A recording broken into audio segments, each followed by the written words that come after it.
What's up guys, Shane here from the GnG Elite DBS team, and today I'm going to bring you a deck that's seeing a lot of hype right now in the Facebook groups, Broly Storm. This past Friday, the new Broly leader officially came out, and boy is he absolutely nuts. So, let's take a look at this leader real quick. Broly. Auto, when this card attacks, you may choose a card from your life and add it into your hand, and if you do, draw a card. So this is already pretty good. He self-awakens, which is going to be really important against some of these dirtily Shenron decks that don't attack you and don't do anything. You can generate your own card advantage, not only drawing a card and taking a life, and it's also worth noting that he doesn't have to attack their leader, so he can attack rest mode battle cards, like say your opponent plays a Kaba and attacks with it, or like an Intensifying Power Trunks and attacks with it. You can then attack that card and still gain your advantage. Now, on his Awaken, he does untap 2 energy, so he's an untap leader. Pretty good for Storm-style decks. Harudegar was always the best Storm leader, and he untapped 2. Broly kind of does that same thing, allows you to extend your plays a little bit more and go wider. Let's look at his backside. Auto, when this card attacks, draw a card. Okay, pretty standard, obviously. Activate main once per turn. Choose one of your opponent's battle cards to switch it to rest mode. Now this is very important. If your opponent has, say, a Destined Krillin or a blocker Geen or any kind of blocker whatsoever, you can just tap it down, and it's essentially useless. Even if they don't have one of those out, you can just tap anything they have down, and now they have 5,000 less combo power for the turn, things of that nature. If you just want to get it off the board, you can attack into it, whatever. Now here's the big one. Activate main once per turn, choose one card from your life and add it to your hand. It chooses up to one of your cards in rest mode and switch it to active mode. This effect is insane.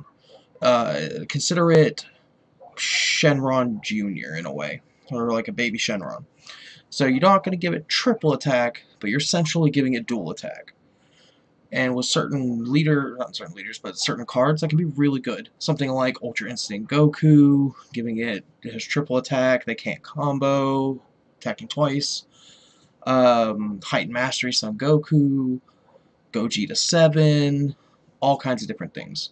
Now Storm is going to be using Mira to abuse that, attacking twice with a Mira. Because it is worth noting, when Mira attacks and he gets his attack boost, that happens both times he attacks. They stack, and that's very relevant. He gets very big very fast. Now, on this leader too, it is worth noting in his traits, he does have Frieza's army, so he can play Cold Bloodlust. That's going to be very important with this deck. This leader is very versatile.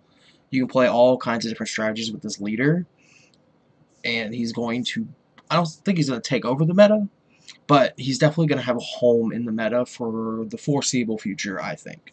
Alright, so we've established that his Awaken side is very easy to abuse with big attackers to end games, especially since he can also tap down blockers. So, you might be wondering how you can play Storm without a blue leader. It's pretty simple, honestly. Yes, Unyielding Spirit Trunks requires a blue leader, so we can't play that card. However, what we can play with a yellow leader is Shugesh into Preface of Recovery Son Goku to untap 2 energy. Now granted, Cronoa can halt that strategy, however, in our testing, even when they play Cronoa and you can't Shugesh in Preface, the deck still is very strong. You just typically have to wait an extra turn, maybe 2 turns, in order to kill them with Mira. You have to spam more Miras into play and apply more pressure. It's not just play one Mira, end the game. So, without further ado, let's get to the list that I have. So, the list I've been playing is, first of all, 4 Furthering Destruction Champa. 4 is kind of a lot, but when you need 2 of them to end the game, typically, you just want to be able to see them, so I've been playing 4. 3 felt fine to some degree, but it really felt bad when you didn't have 2 Champa in hand to end the game. We are playing 4 Burnish Bond Shugesh. This is just the 3 cost, 15k, attack, draw a card, or give double strike for blue. The main reason we're playing him, he only costs 1 blue, so he's a lot easier to play than, say, Quick Thinking Go Tanks that costs 2 blue. It does also give us another double striker in the deck, and he is a target that can be played off of Shugesh. Of course, 4 Preface of Recovery Son Goku. This is just for us to untap. You just Shugesh, play him, untap 2 energy. That's all he's there for. 2 Grandpa Gohan. This deck does want to see Grandpa a little bit faster than regular Storm does, just because you don't want to go below 4, except when you're using your leader auto. So typically always want to use our second successor to go ahead and grab him, if not our first successor if we already have a Bardock. Grandpa's just there so we can swap without taking life. For Bardock the Progenitor, one of the core pieces of the Storm Engine, of course. When you play him, he costs 1, you take a life, and he can swap into your Goten and your Dependable Dynasties. 3 Dependable Dynasties Son Goku is just more pressure. Very necessary against things like Janemba, Shenron decks if they awaken very fast, like on turn 2, because they open with like 5 Dragon Balls. Happens so much for people. I don't understand how. Anyway, he can also swap into this 1-of Power Charge Bardock we have in the deck. 4 Scrambling Assault Son Goten, again, core piece of the Storm Engine. Swaps into for free from Bardock, and then attack. Look at the top 3, pick a card. This is very important for us, because we're trying to see 2 Champa, we're trying to see Bad Rings, we're trying to see Shugeshes, we're trying to see Preface of Recoveries, we're trying to see Miras. There's so many cards we're trying to see. Goten's very important. Of course, 4 Unwavering Solidarity Shugesh. This is just us being cheesy and playing Shugesh to get free plays. When you combo with him, if your life's at 4 or less, you can put into play a Sand that costs 3 energy or less from your hand into play. So we have a lot of targets here. We have the blue Shugesh, we have Purpose of Recovery, we have the 1-drop Bardock, the 2-drop Dependable Dynasty, we have the Goten, the Striving to be the Best Vegetas, the Power Charge Bardock. We have a lot of targets. We are playing main decking 2 Striving to be the Best Vegetas. One of the hardest things for this deck to deal with, it feels even more so than like Cronoa and like the Storm Bullets. The Striving to be the Best Goku and the Burnish Bonds, was it Borgos? Yeah, Borgos. Is the Deadly Defenders and Vegito. Striving to be the best just instantly kills them and allows us to just bypass having to deal with it altogether, which is really important because it's hard for us to win an attrition war. Because we don't want to waste a Mira swing on those cards. So sometimes it can be hard to kill them. So we're going to main board 2 of those cards. 1 Power Charge Bardock. It is possible this card goes up. This card's very good when you have to play against decks that are playing Striving to be the Best Goku, simply because it gives us a non-1 or 2-drop attacker. Same thing can be said for the Burnish Bond Shugesh. These cards become very important when you play against Striving to be the Best Goku. They give you attackers that you can apply pressure with. Because ideally, you just need to get your opponent to 4 life, and then you can just mirror them twice with Champa, and you win. We are playing 2 Bardock Will of Iron. I do kind of want to play 3. I tried playing 3, but it can get really clunky at 3. But this card's very necessary for the same reasons as the last 2. And it gives us an attacker that's not a 1 or 2 drop to deal with decks playing Striving to be the Best Son Goku. 20k Double Striker, essentially for 2 energy by playing the Bardock and evolving it off of our other Bardock, the Progenitor, is really strong. And then Planet Vegeta is going to let it untap to block and defend with. It's very good. Now this is where another thing that gets kind of weird. We are playing 4 Mirror Creator Absorbed. I was playing 3. 3 felt kind of fine, but there's those games where you just don't see it. And since we're playing a deck, even more so than Storm, that's trying to end the game with it, or more so than like old traditional Storm, I did up it to 4 just to ensure that we see it. And it could be, it could come in handy in those matchups where we do want to play more than 1 Mirror because we're trying to push more damage through to get to the point where Mirror can end the game. So we are playing 4 Mirror. Now, it is worth noting, too, he's base 30,000, overrun 4 for 1. When he attacks, he gets plus 5,000 for every card you warp. That's every time he attacks, and he keeps that bonus till the end of the turn. So, say you just play him when you have 4, you warp him, you attack, he gets plus 20,000 for those 4. Use your leader, untap the Mira, attack again, he now gets an additional plus 20,000. So the first attack he was 50,000, second attack he's 70,000.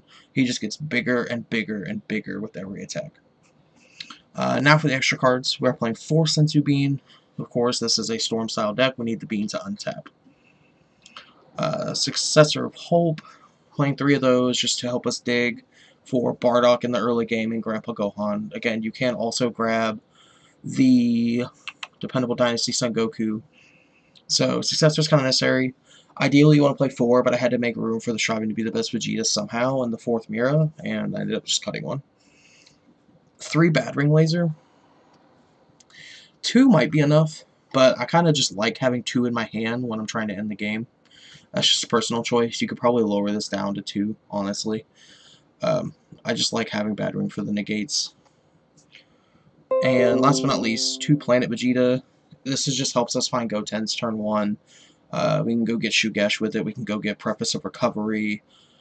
Pretty much everything in this deck except for Mira, Champa, and Grandpa Gohan can be found with Planet Vegeta. Out of the battle cards anyway. Of course, you can't search the next card with it. So, both Shugeshes, the Preface of Recovery, the Bardoks, all 3 Bardoks, the Vegeta, the Dependable Dynasty Goku, Goten, these can all be found with Planet, so Planet's really good in this deck. Also, it allows Bardock Will of Iron to untap and block, which could be relevant in some matchups. So, that's going to be it for the main board. Now, the sideboard for this deck can go a lot of different ways, depending how much you want to respect Son Goku striving to be the best. So, I haven't been able to test that a whole lot, but depending how that card swings this matchup depends how the sideboard can be built. So I didn't build a sideboard to show you guys. Instead, I've just compiled a list of possible cards for the sideboard that you might want to put in there based on different situations. So let's go to that real quick. First off, I've got Burnished Bonds Borgos. This is just for if you want to play it in the mirror match or against someone who's being really ballsy and playing traditional Storm. Just to where, so they can't use Unyieldings and like Purpose of Recovery or Sensu Bean aggressively, or they're going to have to lose an energy. You could go with Son Goku striving to be the best for the mirror match as well, to just try and shut your opponent down, making it to where their 1 and 2 drops can't attack. At all costs, Vegeta is also an option if you're trying to go for a more long game, if you feel like you can. Granted, that's really hard to pull off in today's formats with Shenron and stuff running around. It's really dangerous to try and get to turn 5 against them. You typically want to try and end it before then. But at all costs is an option if you want to go that route. It is very hard to pull off, though, because you do not want to awaken until turn 5, and it's really hard to wait that long to do. Because if you get to turn 5, let's say now you're at 4 life, whatever turn you're at 4 life, I guess, doesn't really matter. You're going to take 2 from at all costs and 1 to untap it to attack a second time. You're going to take 3 life that turn. So you have to have at least 4 life for this play to even work, but it may be worth looking into. Frieza biding his time is also an option. So 1 drop, put it into play, and you can put one of your opponent's cards, ignoring barrier, into rest mode, just to tap down their Son Goku striving to be the best and attack into it to try and kill it. Gin Family of Justice is an option if you want a free blocker. We could sideboard more Vegeta striving to do the best, like extra copies. If, you expect a whole lot of Deadly Defenders or Vegito. Destructive Occupation Frieza is an option. Again, this would probably help against the decks playing Son Goku striving to be the best, as we can just combo it, and now we have a 3-drop attacker to apply pressure with. Explosive Spirit Son Goku is an option in the mirror match, probably. Just being able to Shugesh Kid Goku it into play, getting its effect to KO whatever they're trying to kill us with. Extra copies of Power Charge Bardock are an option. Again, gets around Son Goku striving to be the best, it's a 3-drop. It has double strike, etc. Let's see. Source Power Son Goku could be an option. Again, 3-drop attacker, can be Shugeshed into play. Helps us awaken if we don't want to be playing our Bardoks. Different things there. Probably one of the weakest cards in this whole list, but I still wanted to go ahead and put it in. Does attack twice at 20k if you take the life, so it could be relevant. Kami could be an option just to, against like decks trying to go wide, something like Veggies maybe, because typically the best way to deal with aggressive decks like this is to go underneath them and be even more aggressive. So Kami could help in those matchups. Cronoa for other Shugesh decks. Haru. Granted, as much as Haru is good against yellow leaders as well as green leaders, I'm really scared to bring this in against any leader that can use Bloodlust, because if it gets Bloodlusted, that feels real bad. And if you can't bait the Bloodlust out of their hand and they have a yellow up at all times, Haru just kind of sits in your hand because you're too afraid to play it. For rightful reason. If it gets Bloodlusted, it sucks royally. So, Haru would probably only be in here mainly for green leaders or yellow leaders that aren't Cold Bloodlust capable. Burst Energy Super Saiyan Bardock is another good way for us to answer Son Goku striving to be the best. It's a 1-cost Overrealm, 20,000 attack that can attack active mode battle cards. So this is probably going to end up being a staple sideboard card for this deck, just to answer Son Goku striving to be the best. Desperate Onslaught Bardock's also an option if you're playing against, expect a whole lot of blockers, as your opponent can't activate blocker against him. Dimensional Banisher Fu could also be an option. Kind of feels the same rules as for Onslaught, but worse. But maybe against Cell Chain you'd want this card.